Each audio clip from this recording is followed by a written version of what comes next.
Franklin Nyamsi frappe fort avec une révélation capitale qui pourrait tout changer. Dans cette vidéo, il dévoile des informations inédites qui risquent de faire grand bruit. Restez jusqu'à la fin pour ne rien manquer.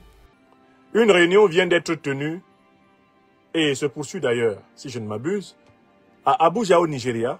Les chefs d'état-major de l'organisation néocolonisée, l'organisation accroupie, appelée CEDEAO, se sont à nouveau réunis sur instruction des présidents.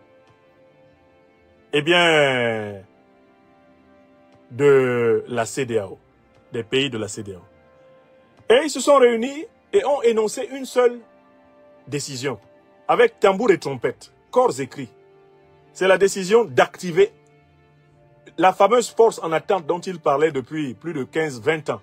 Ils ont décidé de l'activer et de lui donner 5000 hommes opérationnels tout de suite. J'ai regardé tous les éléments de la presse nigériane en anglais, décrivant les conditions de la prise de cette décision. Et je voudrais vous dire que j'ai été frappé par le fait que tous les journalistes qui sont sur place, lorsque il leur est demandé de dire quelles sont les raisons pour lesquelles la force a été créée et quels sont ses objectifs, tous les journalistes sont capables de dire les raisons. La force a été créée pour... Mais quelles sont les modalités dans lesquelles cette force va combattre? Les journalistes présents sur place disent qu'ils ne savent pas. Que les chefs d'état-major sont en conclave. Que les dirigeants politiques sont en conclave. Et que c'est après seulement qu'on saura quels sont les objectifs précis de cette force. Comment elle va être organisée. Autrement dit, en fait, quels que soient les reportages que vous pouvez consulter sur la réunion militaire d'Abuja, vous reconnaîtrez que c'est une réunion bâclée. C'est une réunion précipitée. C'est une réunion qui semble avoir été montée de toutes pièces, uniquement pour répondre à une urgence. La question qui doit donc se poser maintenant, c'est à qui? À quelle urgence veut-on répondre? Mais il y a des indices. Le premier indice, c'est la quantité de militaires que 12 pays africains, parce que la CEDEAO avait 15 pays, le Mali, le Burkina Faso et le Niger se sont retirés. D'accord? Il reste dans la CEDEAO, nominalement, formellement, il en reste 13. Il reste 13 pays à l'intérieur de la CEDEAO. Bon. Non, pardon, il reste 12 pays à l'intérieur de la CEDEAO, puisqu'il y en a 3 qui se sont retirés. Ok. Mais 12 pays restant dans la CEDEAO, ils décident de mettre en place une force conjointe immédiatement opérationnelle de 5000 hommes. Alors que les 3 pays de l'AES, le Mali, le Burkina Faso et le Niger, ont mis en place une force opérationnelle de 5000 hommes qui est déjà sur le terrain. Donc vous comprenez immédiatement que on parle de 5000 hommes de la CEDEAO parce qu'on veut répondre formellement à l'AES. On veut dire, vous avez une armée conjointe de 5000 hommes. En face, nous avons une armée conjointe de 5000 hommes. En réalité, les 5000 hommes de la CEDEAO n'existent pas encore. Parce que Alassane Dramane Ouattara, qui avait prétendu qu'il en avait 1500 qui étaient prêts à sauter sur le Niger, il s'est ravisé depuis lors. Parce que les 1500 en question risquaient de sauter sur lui-même Ouattara, le satrape reptilien venu de Sendou pour troubler la paix des Ivoiriens. Et ayant renié notre belle terre burkinabé de Sendou, dans l'espoir de troubler toute l'Afrique avant d'être dégagé dans les prochains jours. Donc, en fait, ils ont nominalement utilisé le chiffre 5000 uniquement pour des effets de com'. Parce que 12 pays qui proposent une force conjointe de 5000, c'est une absurdité. Leurs armées cumulées frôlent pratiquement le million d'hommes. Comment 12 pays proposent 5000 hommes pour une force conjointe alors que 3 pays seulement en ont proposé 5000 qui sont déjà sur le terrain? Si ce n'est faire un effet de com'. Il y a un deuxième élément qui est très intéressant. Cet élément, moi, c'est un élément de la diplomatie nigérienne qui m'a mis la puce à l'oreille. Et qui me permet de comprendre pourquoi on décide tout d'un coup, eh bien, de parler de la force en attente d'activer la soi-disant force de la CEDEAO, de lui donner 5 000 hommes exactement comme en face au niveau de l'AES. Les autorités nigériennes ont convoqué l'ambassadeur du Nigeria au Niger, oui, l'ambassadeur du Nigeria au Niger, pour lui faire part de leurs préoccupations. Et la préoccupation des autorités nigériennes, c'est le changement du dispositif sécuritaire du Nigeria à la frontière avec le Niger. Les autorités du Niger ont observé que le Nigeria a fait évoluer son dispositif sécuritaire à la frontière avec le Niger. Les diplomates parlent toujours en utilisant un langage, si vous voulez, modéré, mesuré, fin.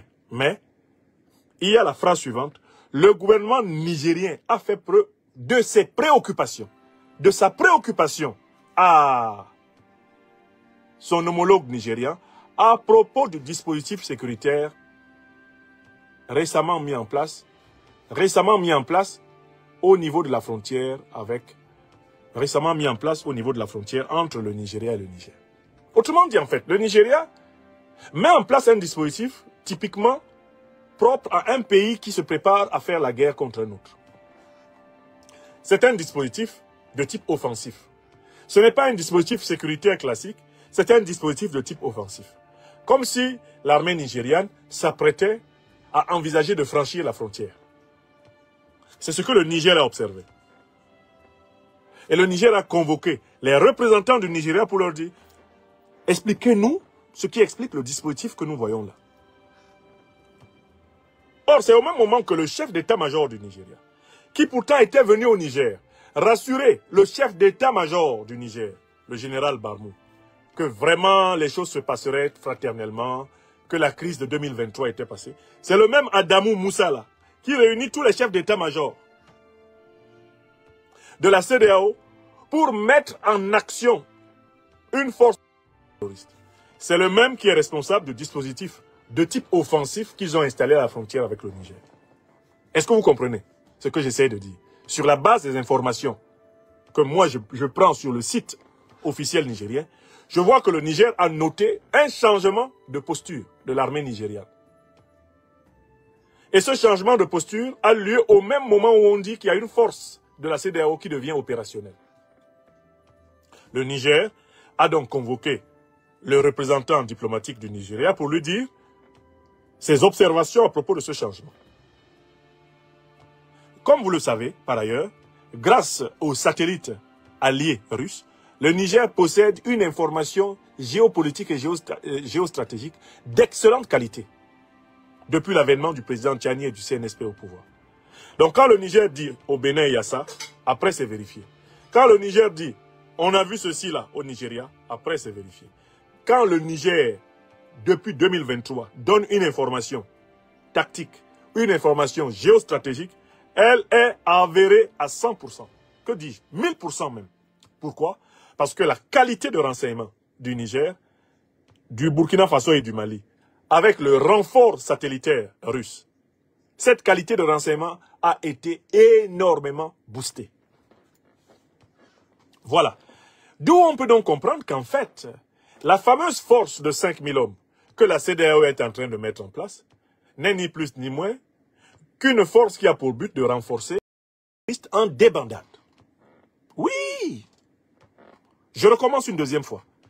Celui qui analyse bien va comprendre que c'est parce qu'ils sont en débandade dans l'AES que les pays qui sont les bases arrières, c'est-à-dire les pays de la CEDEAO, ont décidé de leur constituer une base logistique afin d'empêcher leur effondrement complet. Parce que la mise en place de la force mixte, de la force conjointe de l'AES, a accéléré l'ébranlement, le détalement, l'éparpillement, la dispersion, la pulvérisation des troupes. N'ont jamais connu une période aussi difficile que celle-ci au Sahel, depuis leur avènement, dans les années 2011, 2012, 2013. Devant la débandade, les pays de la CEDEAO, qui sont leur base arrière, sont obligés de constituer une plateforme logistique en plein jour pour aider les voyous qu'ils ont laissés infiltrer dans les pays de l'AES à se reconstituer.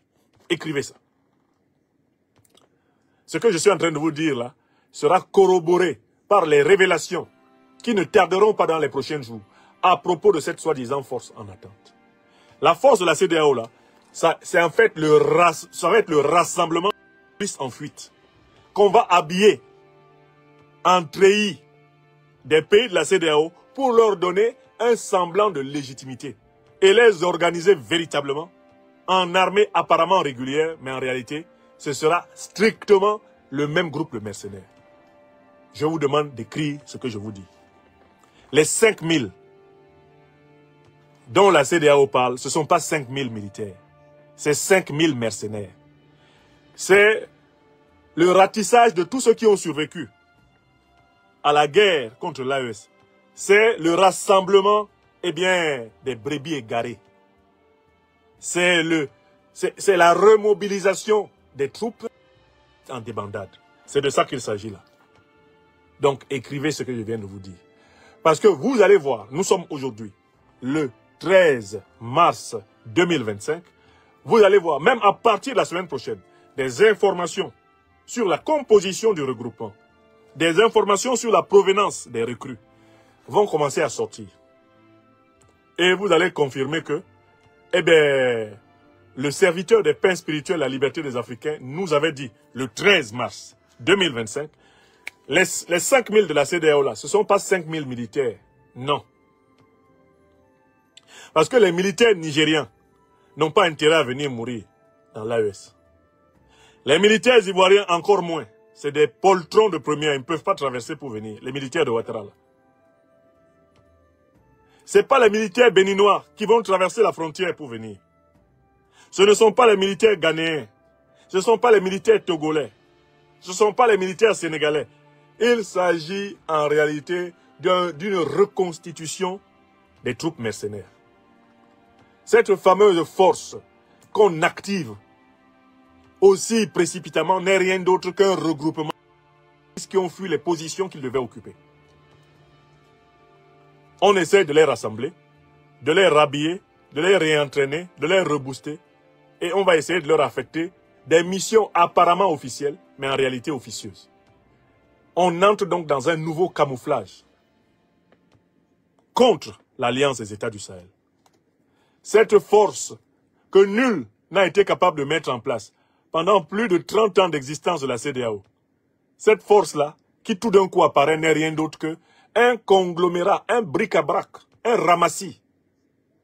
Il s'agit d'un agrégat, d'un galimatias.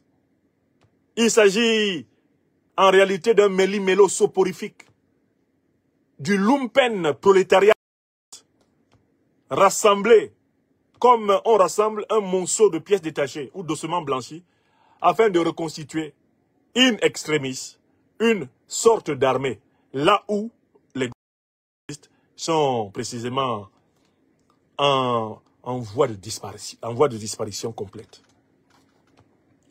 Est-ce que vous avez compris? Voilà ce que je tenais à vous dire. Grâce justement à l'élément que la diplomatie nigérienne a publié. C'est-à-dire, en fait, les Nigériens ont appelé les Nigériens pour les avertir qu'ils ont vus. Pour leur dire, quand vous nagez, on voit votre dos. Pendant que Adamou Moussa, qui est venu parler un langage fraternel il y a à peine quelques mois au Niger, est en train de rassembler à nouveau des militaires, en réalité contre l'AES, le Niger lui dit, on t'a vu. Nous voyons bien ce qui a changé à la frontière. Nous voyons bien les dispositions offensives, guerrières que vous êtes en train de prendre et qui ne visent pas tant que nous. Et nous tenons à vous dire que nous sommes prêts.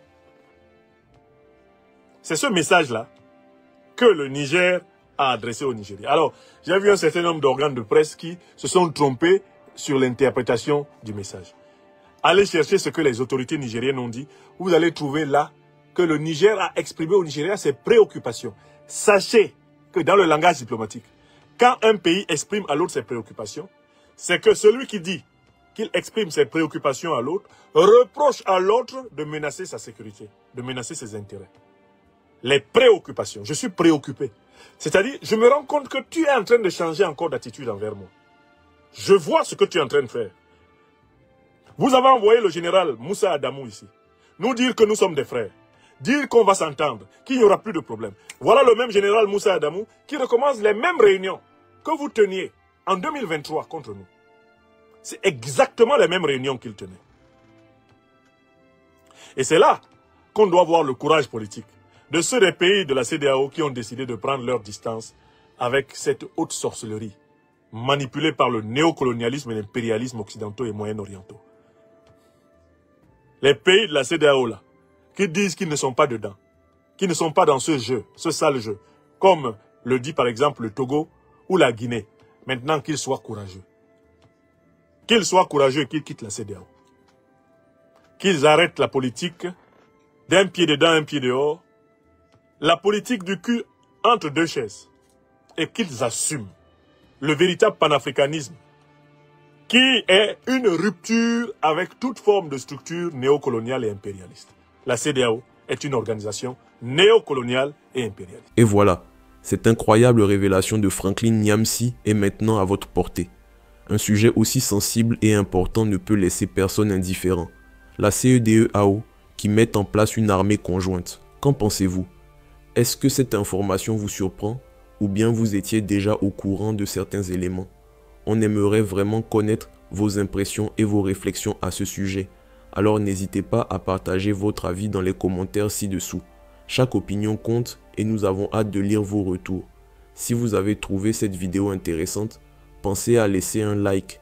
Ça nous aide beaucoup et ça montre votre soutien. Si ce n'est pas encore fait, abonnez-vous à la chaîne et activez la cloche pour ne rien manquer des prochaines révélations et analyses de Franklin Nyamsi. De plus, si vous pensez que cette vidéo pourrait intéresser quelqu'un de votre entourage, n'hésitez pas à la partager pour faire circuler l'information. Merci d'avoir pris le temps de regarder et à très bientôt pour de nouvelles vidéos qui promettent d'être encore plus captivantes.